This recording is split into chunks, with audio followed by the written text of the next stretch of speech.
Hello, my name is Patrick Burke. I'm Senior Director and Assistant General Counsel at Guidance Software.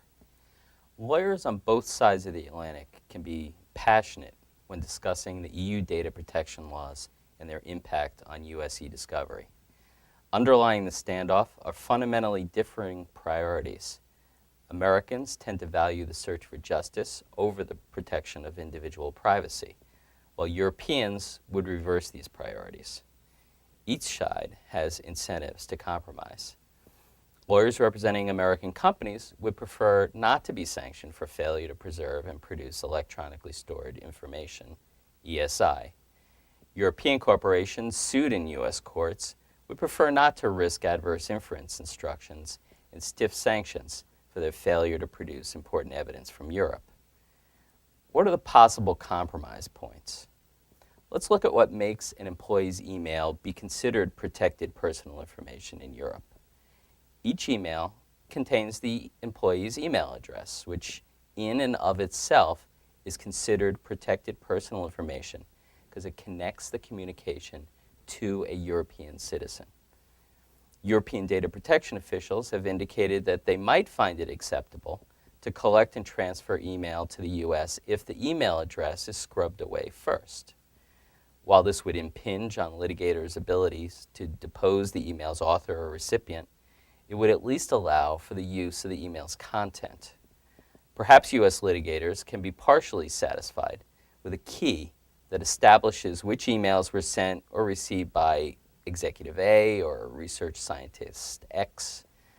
While this would impinge on the litigator's ability to depose the email's author or recipient, it would at least allow for the use of the email's content and place it in some broad context.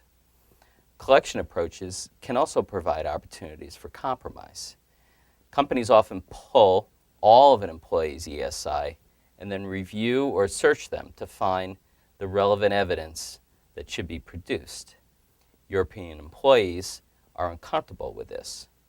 The concern is compounded by the employee's inability to know when email is being searched in this way. However, companies can use technology to search employees' ESI and only collect that which contains certain keywords and falls within relevant timeframes. By surgically targeting only the most relevant ESI, companies can provide employees with reassurance that truly personal communications are not being swept up, reviewed, and disseminated.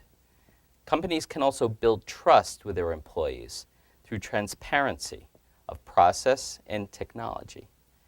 Before implementing a collection approach, companies are well advised to sit down with employee representatives, unions, and/or works councils to explain the techniques and privacy safeguards being employed. Such advance notice and invitations for employee feedback can go a long way.